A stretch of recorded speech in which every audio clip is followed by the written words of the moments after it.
Nah, ini dia. Assalamualaikum. Waalaikumsalam. Waalaikumsalam. Salam kenal. Ini saya panggil siapa ini? Ita. Panggil Ita aja. Panggil Ita. Masya Allah. Mungkin bisa buka kamera. Ada Ita. Atau bercerita, perkenalkan diri sedikit boleh ya?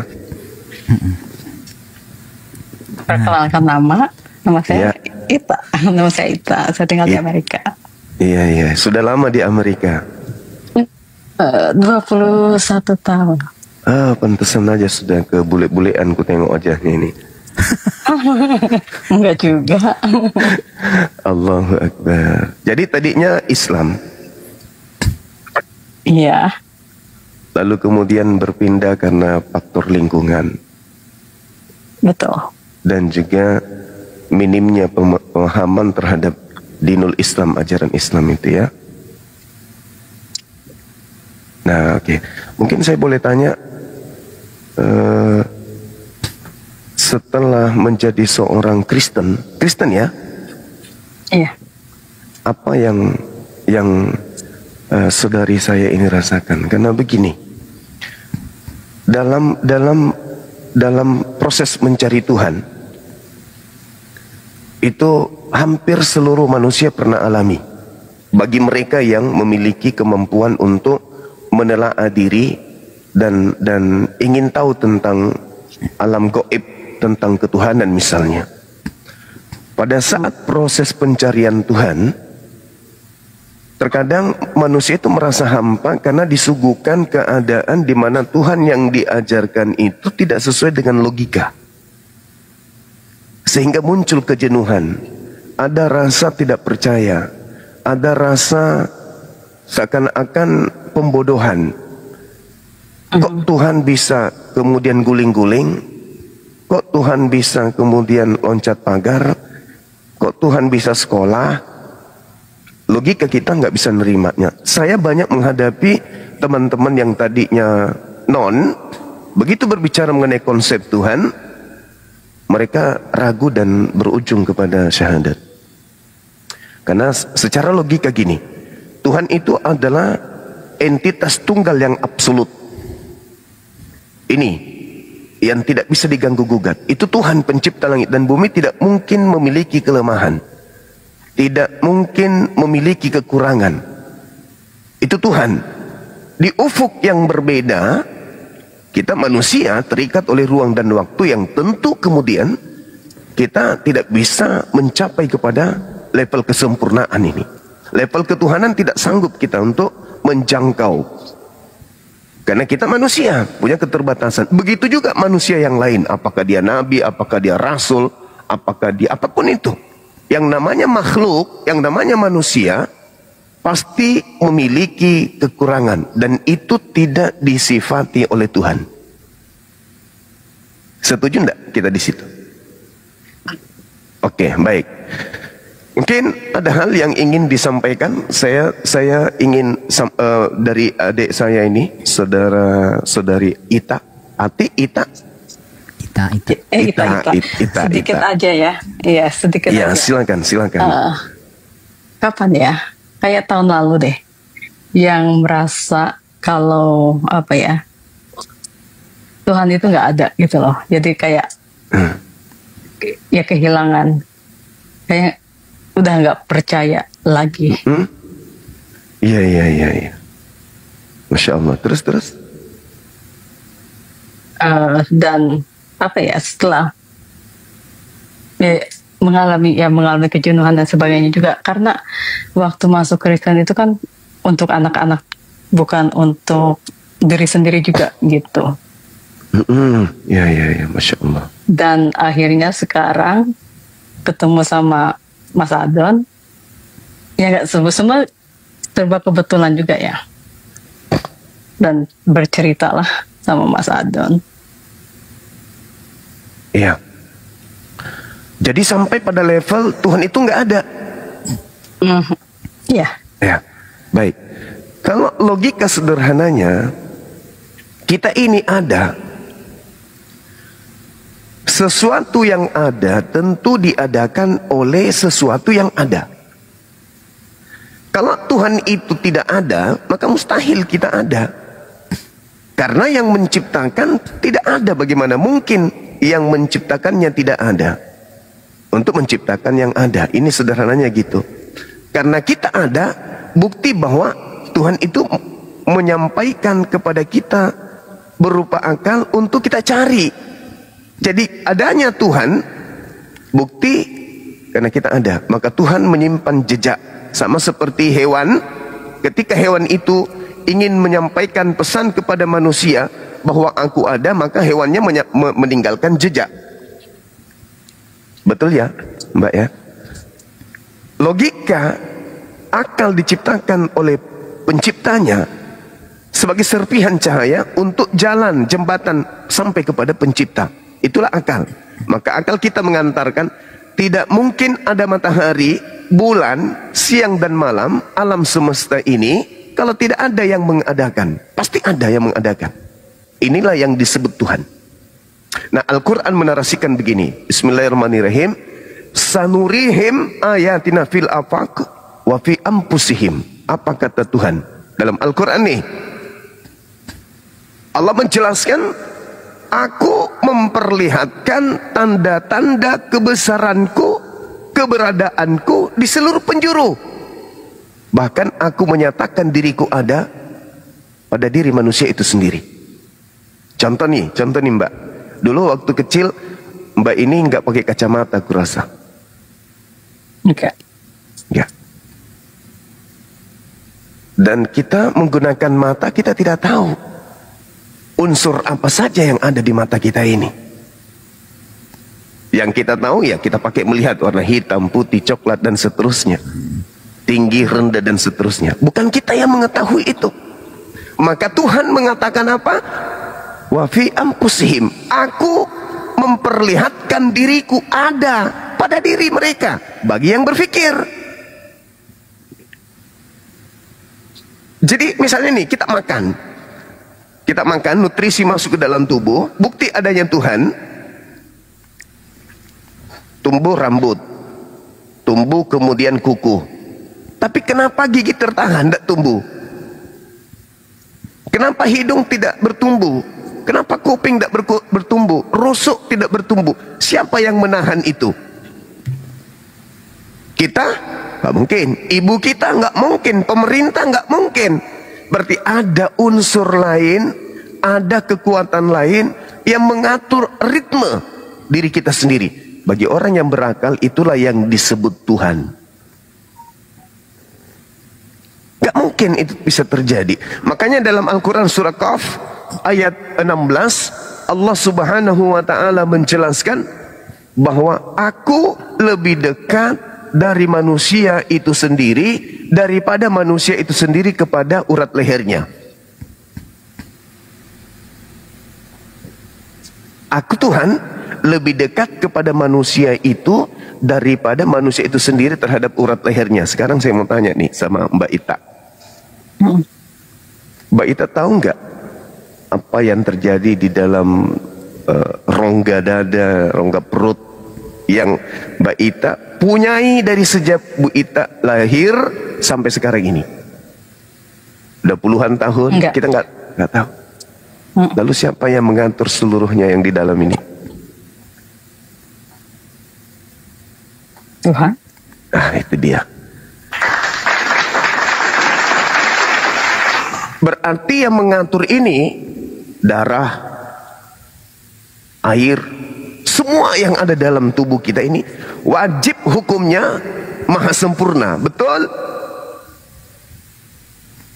Betul.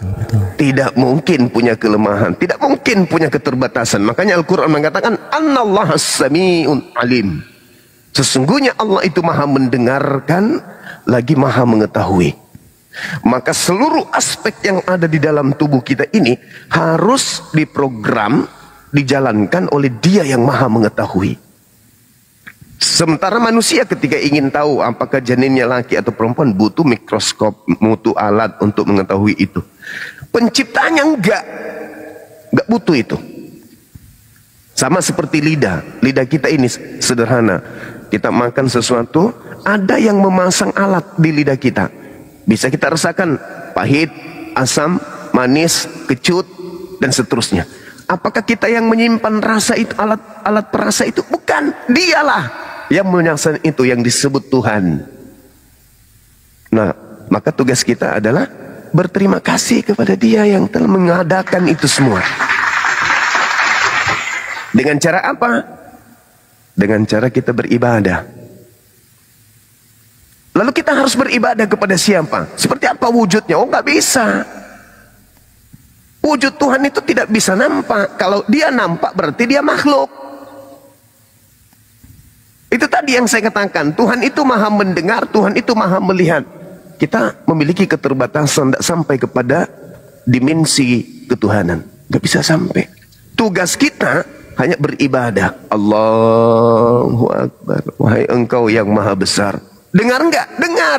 Melihat enggak? Melihat. Tugas kita cuma tunduk.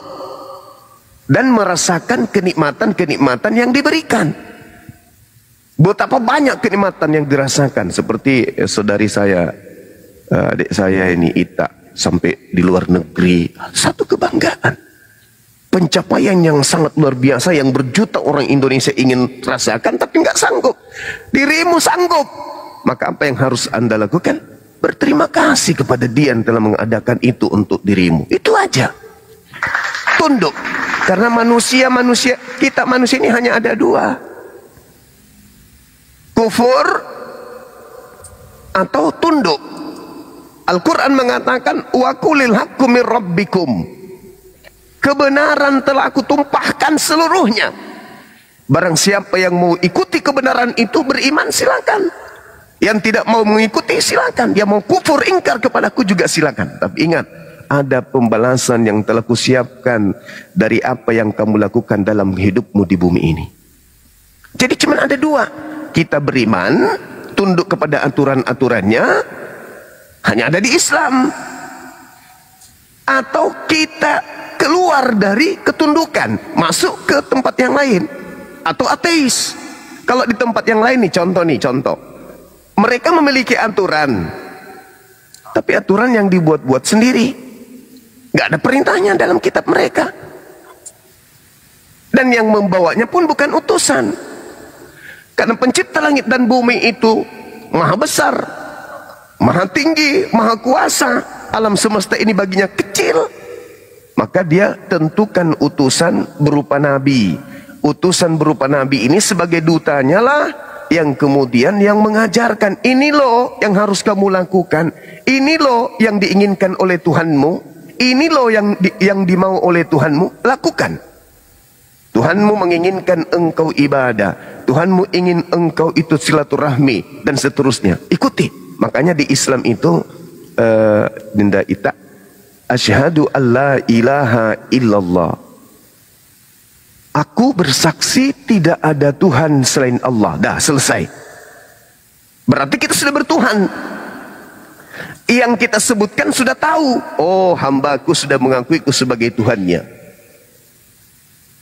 Dia sudah berserah diri kepadaku. Selanjutnya, kalau kita sudah mengatakan diri, engkau adalah Tuhanku, maka langkah selanjutnya adalah mengikuti perintahnya. Buktikan bahwa saya menghambakan diri kepada Tuhan.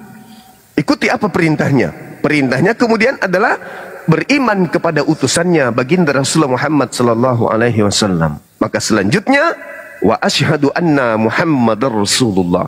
Aku bersaksi bahwa Nabi Muhammad adalah utusan pencipta langit dan bumi. Dah selesai. Artinya kehidupan kita berbobot. Contoh nih, saya dengan adik Ita, kita lewati hari yang sama. Detik, menit, jam, hari yang sama. Dari jam 1 sampai jam 12 malam. Kita ikuti itu. Kita sama-sama mengalami kehidupan, ritme kehidupan ini. Saya ibadah kepada Tuhan yang benar. Dirimu melewati 24 jam ini dengan hampa. Saya melewatinya dengan bobot ibadah. Dirimu melewatinya dengan hampa. Kosong. Ada prosesi sembahyang, ibadah, Tapi tidak diajarkan oleh Tuhan yang benar. Kita berujung kepada akhir kehidupan kita oleh detik yang mengantar tadi. Bang Suma sampai kepada detik akhir hidupnya. Dinda Ita juga sampai kepada akhir hidupnya. Karena tidak mungkin hidup kekal di dunia ini. Maka pertanyaannya, siapa yang kemudian mendapatkan keuntungan? Yang menyembah kepada Tuhan yang benar, atau Dinda Ita yang menghabiskan waktu hanya dengan mencari duniawi sampai kepada ajal datang. Padahal kita sama-sama diberi 24 jam.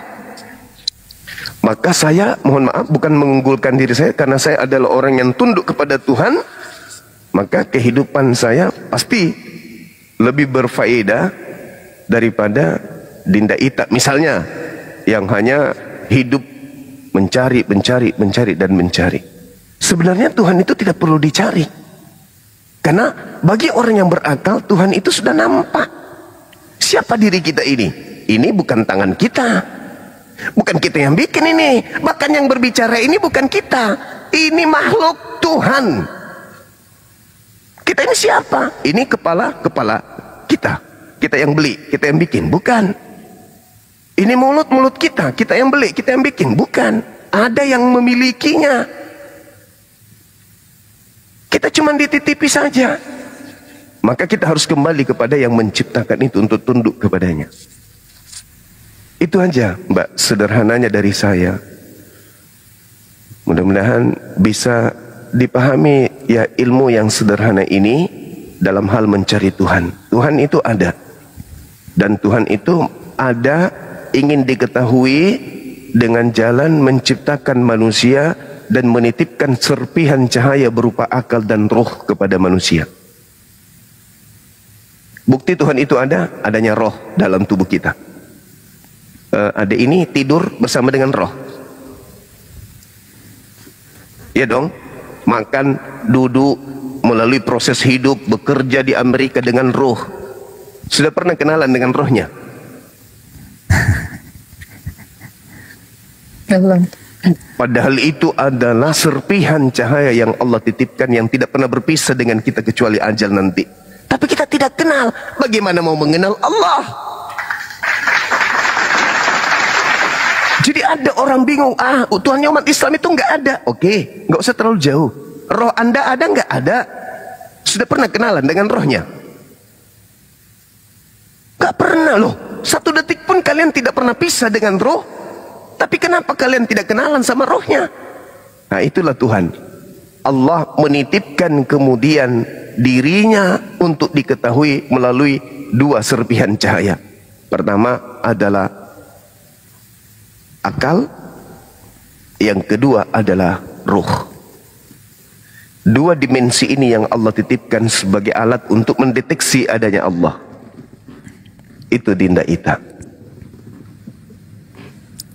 Roh ini aja dulu. Jadi Allah mengatakan, aku titipkan roh, aku tiupkan rohku pada diri manusia. Roh kita ini loh, yang kita ajak bercanda, kita pakai makan, kita pakai tidur, kita pakai gaya-gayaan, kita pakai berpenampilan. Tapi kita sendiri tidak tahu roh itu apa, kita itu apa, yang berbicara ini apa, suara yang keluar dari mulut ini apa.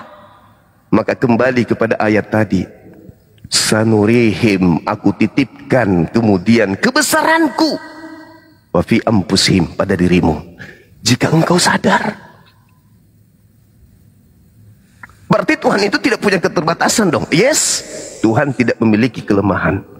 Karena yang diciptakan pada diri kita ini adalah seaprek kesempurnaan. Bagaimana urat-urat, bagaimana saraf-saraf, bagaimana kulit menutupi daging, tulang dan seterusnya. Siapa yang mengatur ini? Dialah yang maha sempurna itu.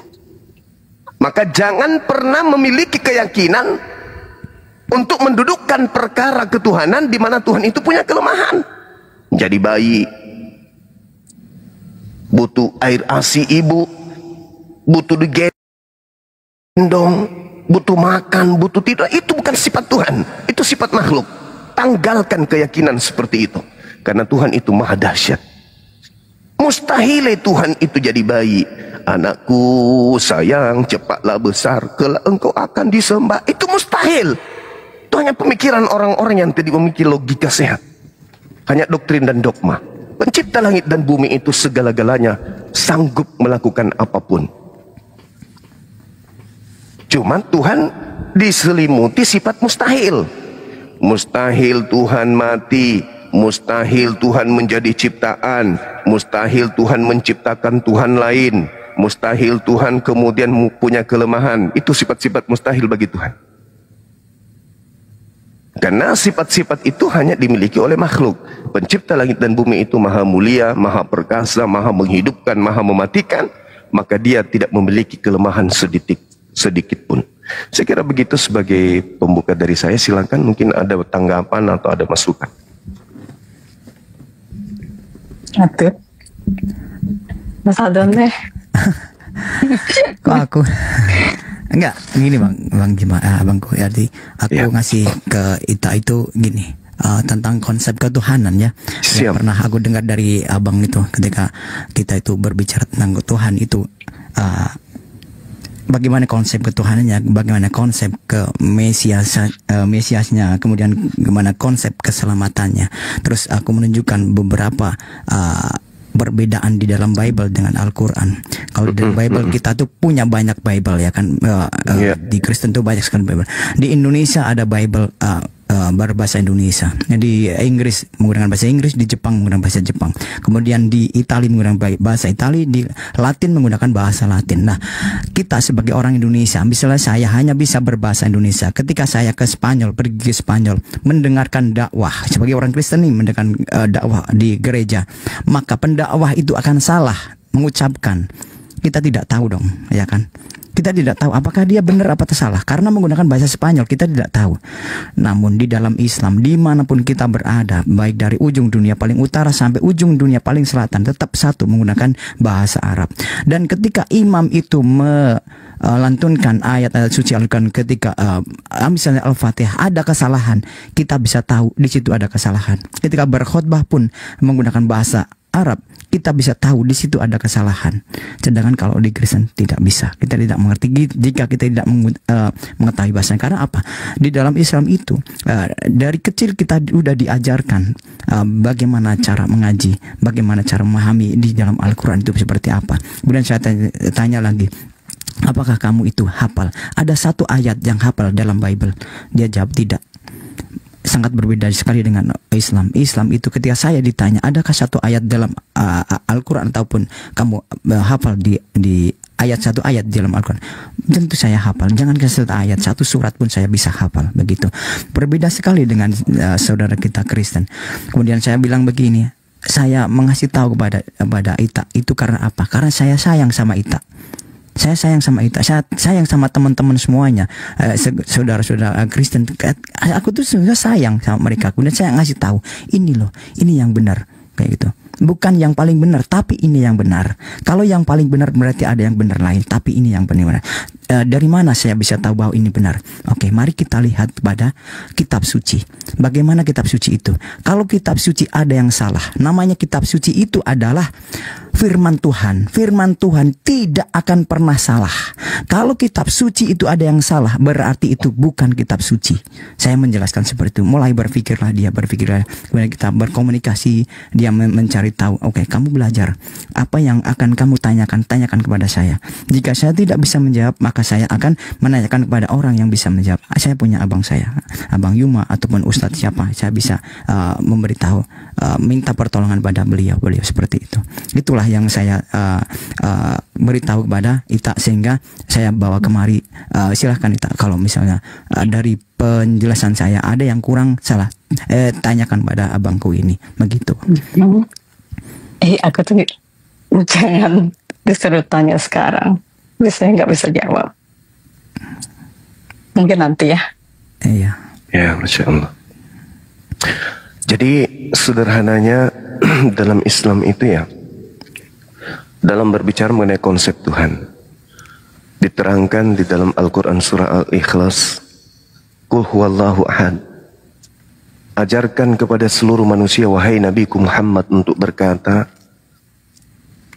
Tuhan itu satu. Qul huwallahu ahad. Tuhan itu satu, tidak mungkin dua, apalagi tiga, apalagi lebih. Wajib mutlak, absolut tunggal. Entitas yang tidak berbagi, tidak bisa berbilang. Tuhan itu nggak bisa dibagi dua, Tuhan itu nggak bisa dibagi tiga. Tuhan itu mutlak, absolut satu. Itu dalam Islam. Tuhan itu satu, nggak ada bersekutu. Tuhan kecil, Tuhan besar, Tuhan anak, Tuhan tante, nggak ada. Islam itu ahad. Sebagaimana penjelasan di dalam ajaran Yesus juga begitu. Shema Israel, Adonai Eloheinu, Adonai ahad. Dan ayat ini sangat familiar.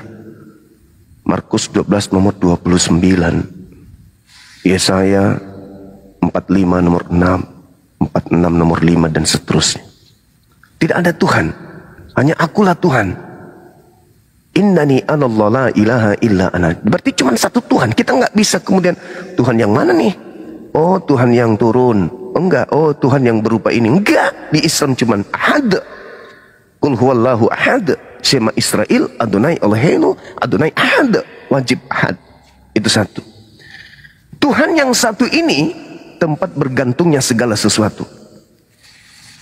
Kalau ada sembahan yang masih bergantung kepada yang lain, gugur.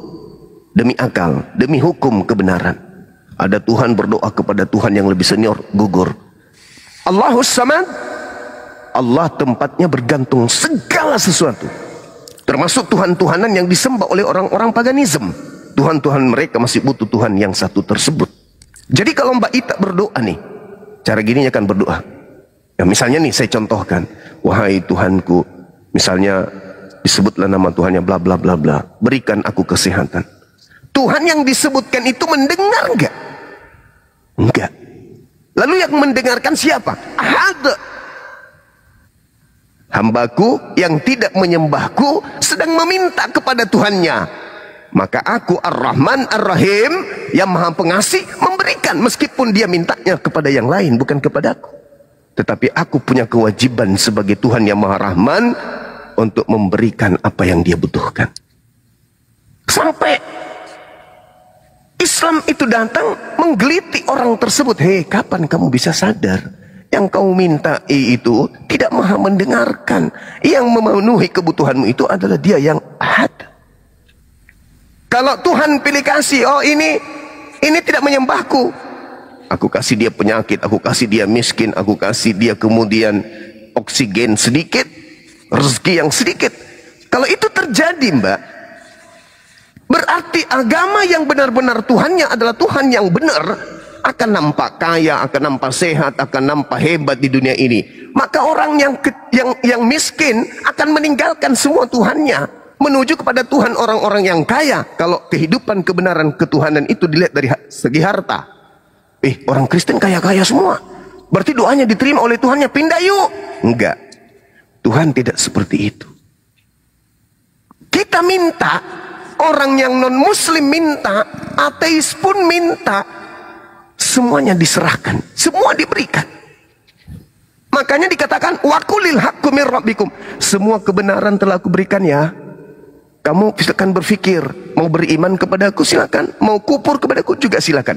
Aku akan senantiasa memenuhi seluruh kebutuhanmu. Itu. Jadi Allahus Samad, lam yalid walam yulad. Itu dalam Al-Quran. Jadi Tuhan yang benar itu tidak bersilsilah, tidak beranak, tidak diperanakan. Itu Tuhan yang betul.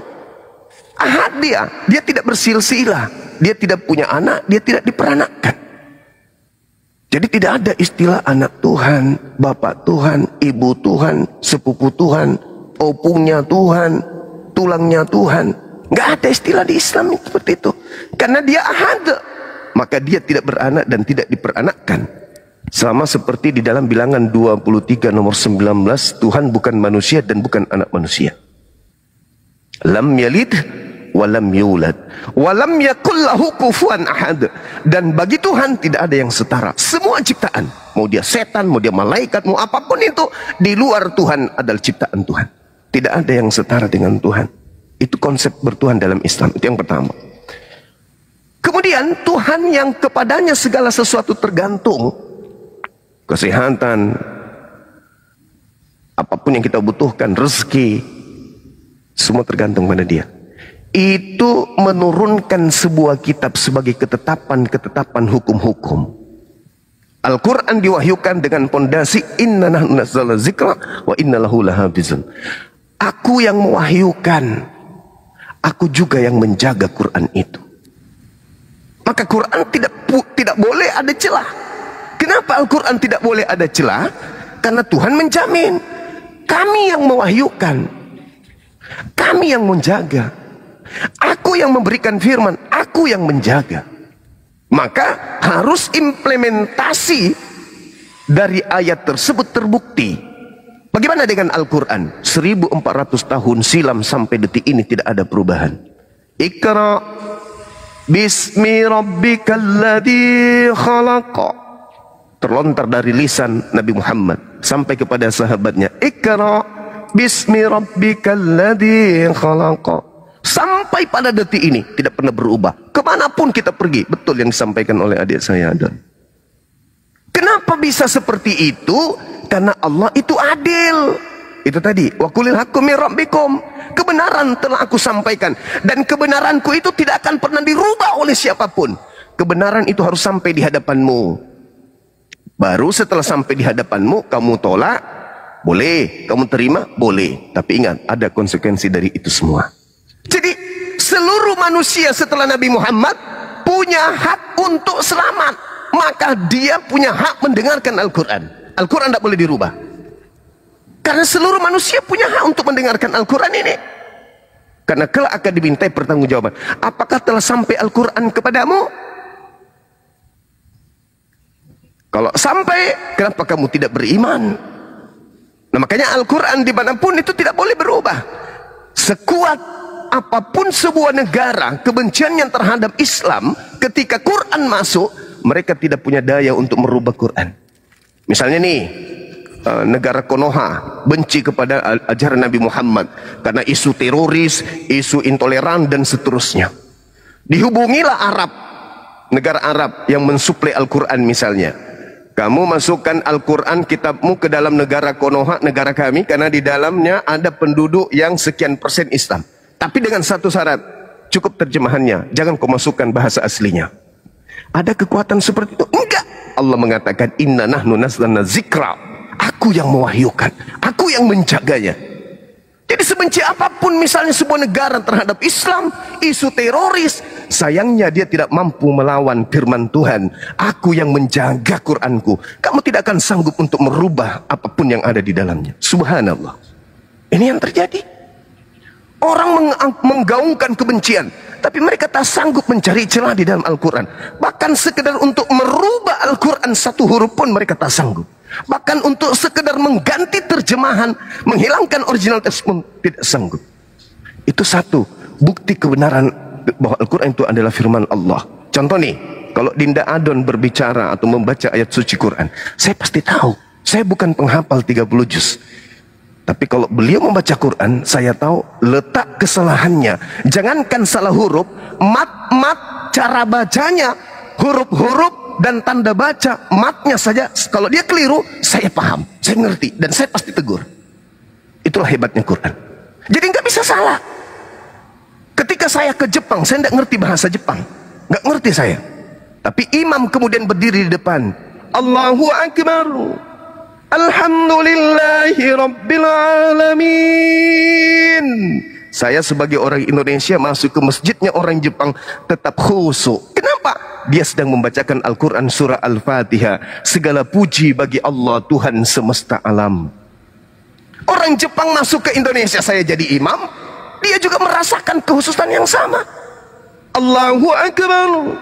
Alhamdulillahi Rabbil Alamin. Ar-Rahmanir Rahim. Orang Jepang masuk ke Indonesia, masuk ke masjid, sama. Bacaannya tetap memuji kepada Allah yang menjaga kalimat-kalimat sucinya tadi. Itu keistimewaan. Karena Al-Quran satu-satunya mukjizat yang masih ada di tengah-tengah kita ini. Kalau di Nabi Musa belah lautan, bisa kita lihat buktinya? Bisa kita rasakan? Enggak.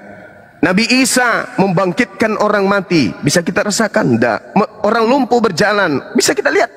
Sekarang kita bisa rasakan? Tidak. Nabi Muhammad membawa mujizat berupa Al-Quran, bukan cuma umatnya, tapi seluruh umat manusia bisa melihat satu-satunya mujizat yang tersisa dari nabi-nabi yang pernah ada. Cuma Al-Quran. Saya pernah dialog, mohon maaf, dialog dengan seorang pendeta Leon, namanya Leon of Yerusalem. Baru-baru ini saya tanya, Pak Pendeta, apakah firman Tuhan itu bisa direvisi oleh manusia? Nggak bisa. Apakah firman Tuhan itu bisa dikoreksi oleh manusia? Nggak bisa. Berarti firman Tuhan tidak boleh dikoreksi, firman Tuhan tidak boleh direvisi. Ya, tidak boleh. Lalu saya katakan begini, Dek, berarti kitabnya orang Kristen di Indonesia bukan firman Tuhan. Loh, kenapa bisa? Karena selalu dikoreksi, karena selalu direvisi. Akhirnya dia bingung sendiri. Mau jawab apa? Tadi di awal saya sudah pegang, saya sudah ikat jawabannya. Firman Tuhan tidak bisa dikoreksi, firman Tuhan tidak bisa direvisi. Berarti yang ada di Indonesia bukan firman Tuhan, karena selalu direvisi. Terjemahan lama, terjemahan baru, diperbaiki lagi. TB1 dan seterusnya, TB2 dan diperbaiki. Artinya kalau firman Tuhan itu bisa dikoreksi, berarti yang mengoreksi ini lebih pantas, lebih Tuhan daripada Tuhan, karena dia mengoreksi firman Tuhan. Tapi kalau Al-Quran, ada nggak kehidupan manusia? Ada nggak ilmu manusia? Ada nggak pencapaian manusia? Ada nggak keilmuan atau penemuan yang mampu merubah isi Quran? Tidak ada. Al-Quran selalu dinamis, mengikuti perkembangan zaman. Secanggih apapun kehidupan manusia, Al-Quran selalu mewarnai. Itulah bukti bahwa Al-Quran adalah wahyu dari Allah.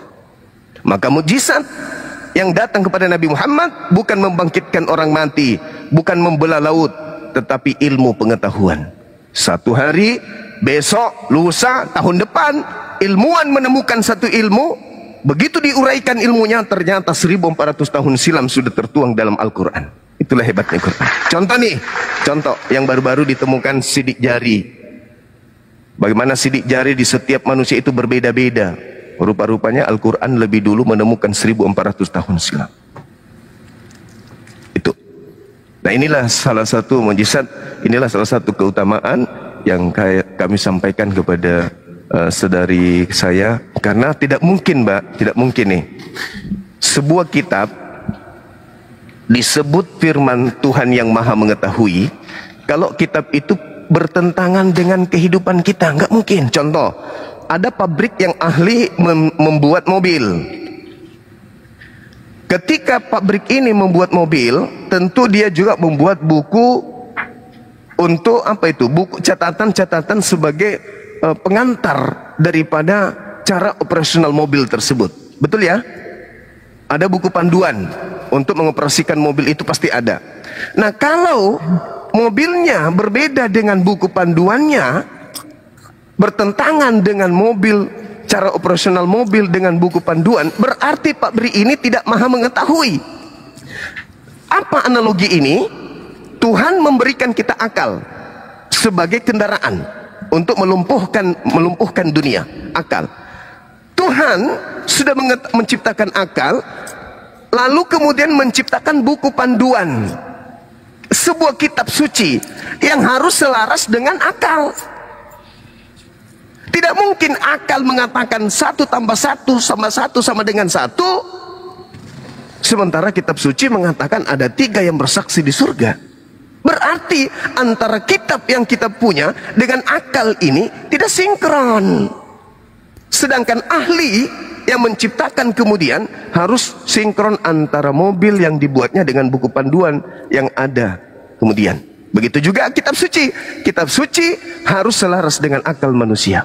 Kalau ada sebuah kitab yang dianggap suci tapi tidak selaras dengan akal manusia, percayalah, itu kitab bukan dari pencipta langit bumi yang maha mengetahui, tapi dari hasil revisi sesuai dengan selera pemesan.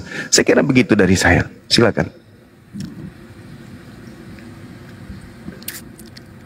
Ayo, tak. Aku nggak bisa ngomong. Iya. Masanya ini di depan umum. Ya nggak apa-apa. Nanti gampang ngobrol sama saya lagi. Ya. Tapi kira-kira sudah ada gambaran tentang apa penjelasan yang saya pernah jelaskan ke Ita. Sekarang di sama Bang Yuma sama kan, hampir sama gitu kan. Apa yang aku jelaskan gitu. Itu kalau mau istirahat ya silahkan istirahat dulu. Nanti besok kita teleponan lagi. Apa? Mbak Ita, makasih ya Mbak Ita. Bentar. Sehat Apa mau selalu. bersahadat sekarang? Mau bersahadat sekarang? Ayo. Ya bisa sih. Boleh. Ya udah. Tolong di Bentar Bang Yima. Aku ke ruang yang satunya. Ya. Bimbing dia bersahadat karena tadi dia ngomong sama saya juga, saya ingin kembali ke fitrah, maka saya bawa ke sini ke Bang Yima gitu. Alhamdulillah saya mendapatkan pelajaran apa yang disampaikan kepada Bang Yuma selama ini, saya catat di sini Bang. Allahu Akbar. Masya Allah, Masya Allah, Masya Allah. Dinda Abu Hadid, sabar Dinda, ya, sabar. Di belakang saya kan ada Bang tuh kumpulan Bible, saya menjelaskan dari sana juga. Gitu. Allahu Akbar, Masya Allah. Memang saya jarang masuk ke komal diskusi, tapi saya menggunakan pribadi saya supaya bisa mencontohkan kepada teman-teman di sini. Karena jika saya berdiskusi di sini ada kayak bergesekan-gesekan gitu kan, makanya saya hanya dengan tingkah laku saya bagaimana yang bisa dicontohkan pada teman-teman Kristen. Kemudian mereka bertanya kepadaku, kok kamu seperti ini? Dari situlah saya membuka begitu Bang. Baik, Dan Masya Allah. kemudian Mbak Ita pun seperti itu. Dinda Adon, Ayo. mohon izin saya naikkan adik kita, saudara kita Abu Hadid untuk mendoakan beliau nanti ya. Boleh. Masya Ya. Allah. Aku kenal juga kok sama Abu Hadid. Allahu Akbar, Ustaz. Masya Allah. Assalamualaikum warahmatullahi wabarakatuh. Waalaikumsalam warahmatullahi wabarakatuh. Masya Allah, salam kenal buat Mbak Queen of Shadow. Mbak Ita. Salam kenal. Oh Mbak Ita. Iya, Masya Allah. Dinda Abu Hadid nanti doakan beliau ya. Insya Allah, Insya Allah. Dinda Ita, Masya Allah. Jadi kita yakin nih syahadat kita sama-sama nih. Iya. Allahu Bentar. Akbar. Masya Allah. Ada tutup kepala mungkin di situ? Apa entah Ada apa gitu? bentar. Ustadz Abu, open cam dong. Nggak boleh nyanyi ntar.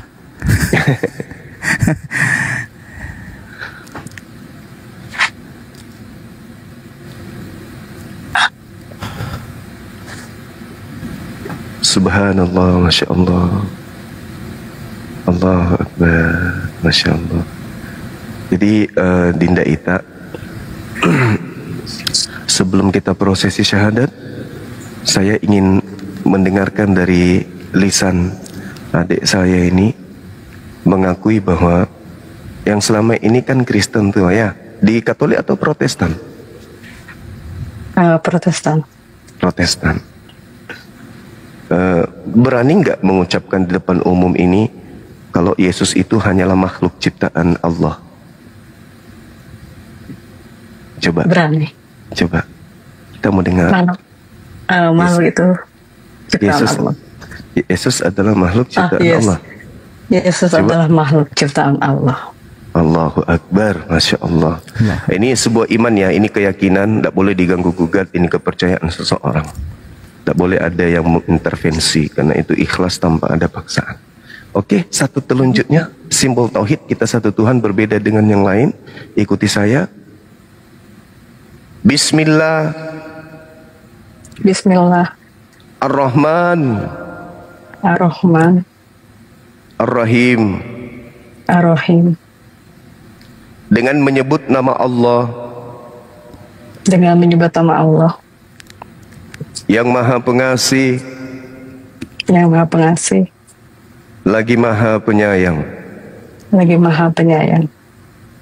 Asyhadu Asyhadu Allah Allah ilaha ilaha illallah illallah wa asyhadu wa asyhadu anna anna Muhammadan Muhammadan Rasulullah. Rasulullah. Aku bersaksi. Aku bersaksi. Aku bersaksi. Aku bersaksi. Bahwa tidak ada Tuhan selain Allah. Bahwa tidak ada Tuhan selain Allah. Dan aku bersaksi. Dan aku bersaksi. Bahwa Nabi Muhammad. Bahwa Nabi Muhammad. Adalah Rasul utusan Allah. Adalah Rasul utusan Allah. Sah. Allahu Akbar. Masya Allah. Masya Allah. Subhanallah. Masya Allah. Sahabat-sahabat sekalian, kita saksikan pada pagi hari ini untuk waktu Indonesia, di tengah-tengah kita ada saudari kita dari Kristen Protestan yang menyatakan imannya untuk memeluk agama Islam, ya, dengan penuh keyakinan, dengan proses berfikir lewat bimbingan adik kita Adon. Adon ini Masya Allah luar biasa adikku. Di awal perjumpaan kita tadinya kita saling kenal, antum begitu luar biasa memperhatikan para apologet, tidak jarang membantu para apologet di Indonesia, sampai pada akhirnya turun tangan sendiri untuk memberikan pencerahan kepada saudara-saudara kita yang ada di luar sana yang membutuhkan pencerahan tentang Islam. Dengan kesederhanaan, keterbatasan ilmu, antum bisa membimbing saudara-saudari kita. Ini bukan hal sepele. Membimbing mereka dari jurang kekekalan di dalam api neraka menuju kepada jannah. Masya Allah, subhanallah. Kiranya Allah melindungi antum, kiranya Allah memberikan maghfirah, petunjuk, hidayah. Meskipun jauh di luar sana, tapi hatimu tetap ada di Indonesia. Teruslah berjuang, ya, sampaikan kebenaran meskipun dengan pola yang sederhana. Masih banyak adik-adik ita-ita yang lain di luar sana yang butuh, ya, butuh kita untuk mencerdaskan anak bangsa ini kembali kepada fitrahnya, memeluk agama yang hakiki. Demikian dari saya sementara. Saya serahkan kepada Dinda Abu Hadid. Doakan adik kita ini semoga beliau istiqamah dalam menjalankan Islam, menjadi tokoh yang baik, keturunannya menjadi anak-anak yang soleh dan soleh. Amin amin ya rabbal alamin. Amin ya Allah. Amin. Silakan Dinda Abu Hadid. Kita sama-sama berdoa, ya, semoga Mbak Tita ini, Kak Tita ini istiqomah di dalam Islam. Bismillahirrahmanirrahim. Amin. Alhamdulillahi rabbil alamin. Hamdan syakirin, hamdan na'ibin, hamdan yuafi ni'mahu wa yukafi mazidah. Ya Rabbana lakal hamdu kama yanbaghi li jalalikal karim wa 'azimi sultanik. Allahumma salli wa sallim ala nabiyyina Muhammadin sallallahu alaihi wasallam. Allahumma ighfir lil muslimina wal muslimat wal mu'minina wal mu'minat al ahya'i minhum wal amwat innaka sami'un qaribun mujibud da'wat. Rabbana la tu'akhidna in nasina aw akhtana. Rabbana wa la tahmil alaina إصرا كما حملته على الذين من قبلنا. ربنا ولا تحملنا ولا طاقة لنا به واعف عنا واغفر لنا وارحمنا أنت مولانا فانصرنا على القوم الكافرين. ربنا آتنا في الدنيا حسنة وفي الآخرة حسنة وقنا عذاب النار والحمد لله رب العالمين.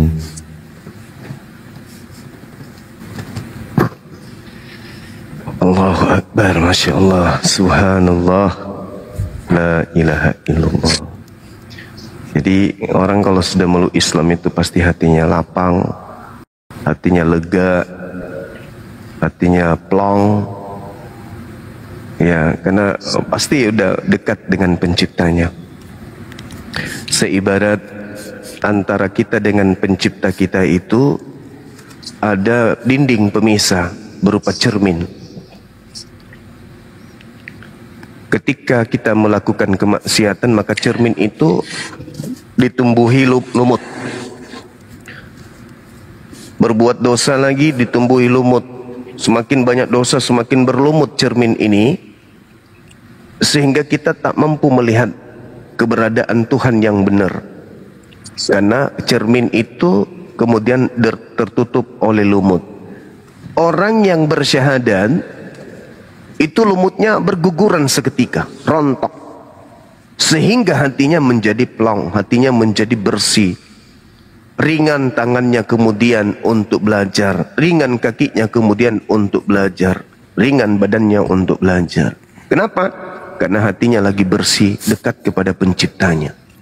Al-Quran tadi mengatakan, wa fi anfusihim, aku dekat. Aku memberikan kemudian pengajaran kepada mereka bahwa aku mengetahui tentang apa yang kau bisikkan, dan aku lebih dekat kepadamu daripada urat lehermu, dan aku membuktikan bahwa aku ada melalui dirimu sendiri. Cermin tadi bersih jadinya. Begitu juga kita umat Islam ini yang sudah Islam dari sejak lahir.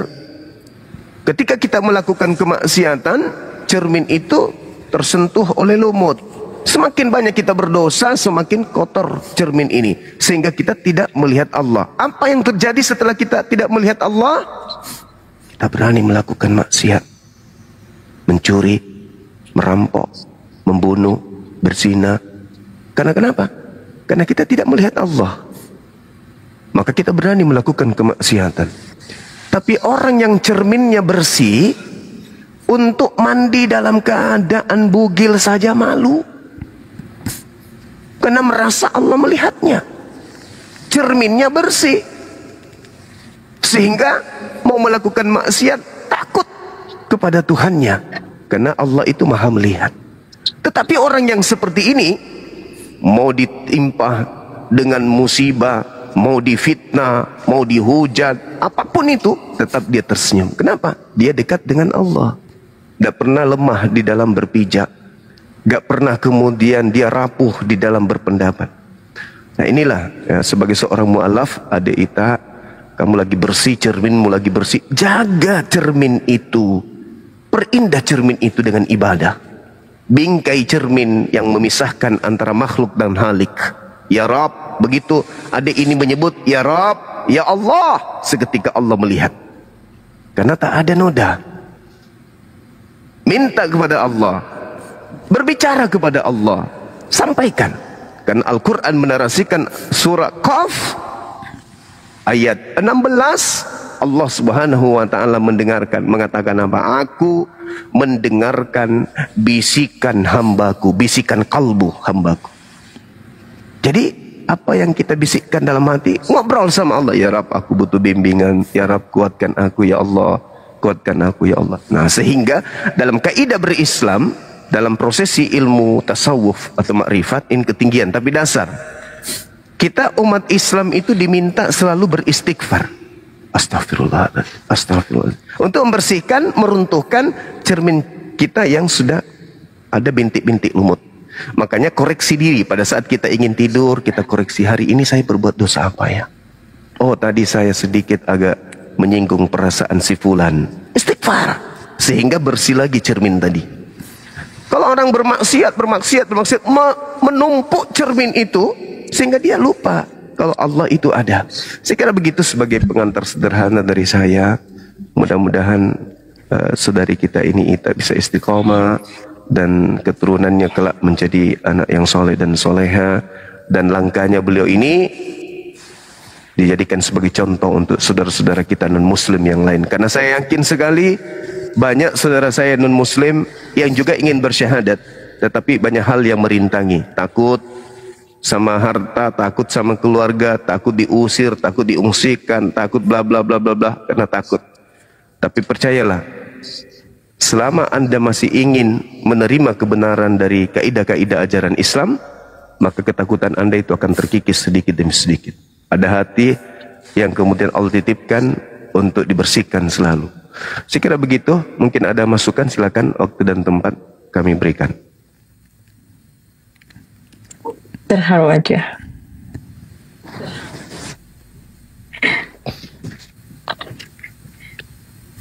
Silakan Nina Adon, ada yang mau disampaikan mungkin? Iya, aku ngasih tahu aja jamaah yang bawah, yang di bawah ya. Jadi kami, saya dan Kak Ita itu berada di Amerika. Jadi kalau ada sampai yang bilang Kak Ita kesini mau cari koin, Anda salah besar, salah besar. Justru Anda yang mengetik itu, yang mengetik di situ, itu kekurangan, sangat kekurangan dibandingkan kepada saya dan Kak Ita. Betul. Saya bekerja di sini, Kak Ita di sini. Betul. Tidak kekurangan dalam ekonomi. Jangan salah berpikir ya. Jika kami kekurangan koin, no. Sama sekali tidak. Tapi Kak Ita kesini karena apa? Karena dilembutkan hatinya, dibukakan akal sehatnya, dibukakan itu. Karena apa? Dia mau menerima apa yang saya berikan, yang saya berikan pada Kak Ita. Ini seperti ini bukti-buktinya. Ini buktinya. Kemudian dia mau menerima. Kalau yang di bawah ngetik itu ketikan bilang Kak Ita kesini butuh koin, salah besar. Salah besar, Anda salah besar ya. Saya lempar koin. Nah, tuh. Salah besar. Tidak ada apa-apanya yang ngetik itu, oke? Masya Allah. Ya, beliau ini pejuang-pejuang ya untuk negara kita ini juga. Mereka teman-teman yang berkarya di luar sana sebagai seorang profesional, ya baik adik Adon maupun Dinda Ita, mereka ini adalah pejuang. Mereka ya beda levelnya dengan kita. Alamak, kita mah recehan, mereka mah mereka ini penumpuk dolar kawan-kawan. Ya Allah ya Karim. Jangan kebiasaan lama. Lihat. Silakan. Jangan kebiasaan lama dibawa. Saya bisa melakukan itu. Masya Allah. Iya, Bang Zuma izin Allahu Bang. Akbar. Tadi Siap. apa yang Bang Zuma sampaikan ya, bahwa ketika kita membeli sebuah produk tentu ada namanya manual book. Ya, manual book inilah yang membantu kita memahami apa yang kita beli, apa yang kita akan fungsikan, ya kan? Nah, di dalam Al-Qur'an surah Al-Maidah ayat yang ke-15, ayat yang ke-16, Allah telah sampaikan itu kepada orang-orang terdahulu. Allah berfirman, "Ya ahlal kitab, qad ja'akum rasuluna yubayyinu lakum katsira مما كنتم تخفون من الكتاب ويعفو عن كثير قد جاءكم من الله نور وكتاب مبين يهدي به الله من اتبع رضوانه سبل السلام ويخرجهم من الظلمات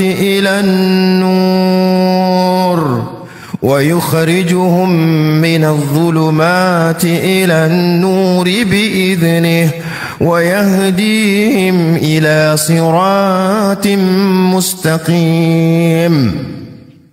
Wahai ahli kitab, kata Allah, sungguh Rasul kami telah datang kepadamu, menjelaskan kepadamu banyak hal dari isi kitab yang kamu sembunyikan, dan banyak yang dibiarkan. Sungguh telah datang kepadamu cahaya dari Allah dan kitab yang menjelaskan.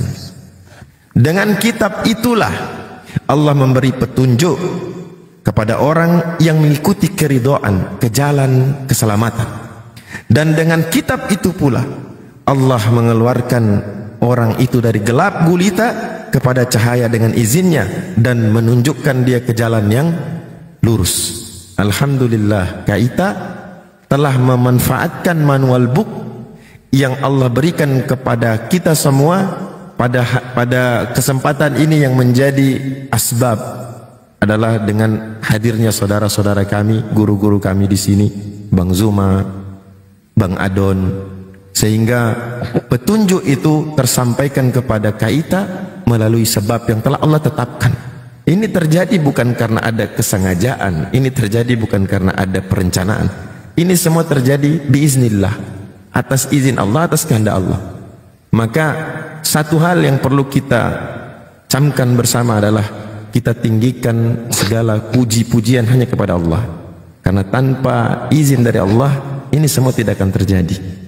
Maka sebagai seorang yang meyakini adanya Tuhan, orang yang mengakui bahwa Tuhan itu telah memberikan peringatan dan larangan, maka tentu panduan kita adalah kitab suci, bukan kita belakangi kitab suci itu. Tafadhol abangku, Bang Zuma. Masya Allah, luar biasa ilmunya. Ini ada Bunda Rahmat. Assalamualaikum Bun.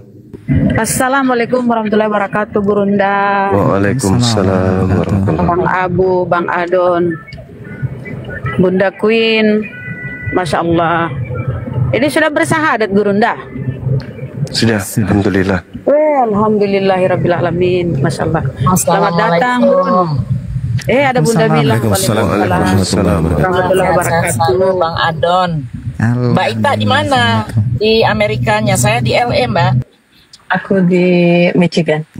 Oh, di Michigan. Oh, we went Michigan long time ago. Bagus. Mayornya orang Islam ya? Di Michigan enggak? Itu di New Di York Detroit ya? Di mana? Aku nggak tahu lah. Yang baru Ada di mayor New orang York. Islam di sana. Yang baru New York. Bukan, yang udah jadi. Oh, yang udah jadi. Tapi saya lupa kotanya. Either mayor atau kongres. Rasanya mayor itu. Ya mudah-mudahan lah makin berkembang. Amin, amin. Aku boleh pamit nggak? Boleh. Selamat. Ya, silakan. Terima kasih ya. Istiqomah yang ada apa-apa nanti langsung komunikasi aja dengan Dinda Adon. Iya. Aku mau ngucapin makasih semuanya ya, udah Ya. Sama-sama. bimbing. Semangat Di ya. jalan. Semangat ya. Masya Allah. Kasih ya. Iya, sama-sama. Terima kasih, Masya Allah. Aku turun ya. Ya, Ya, makasih.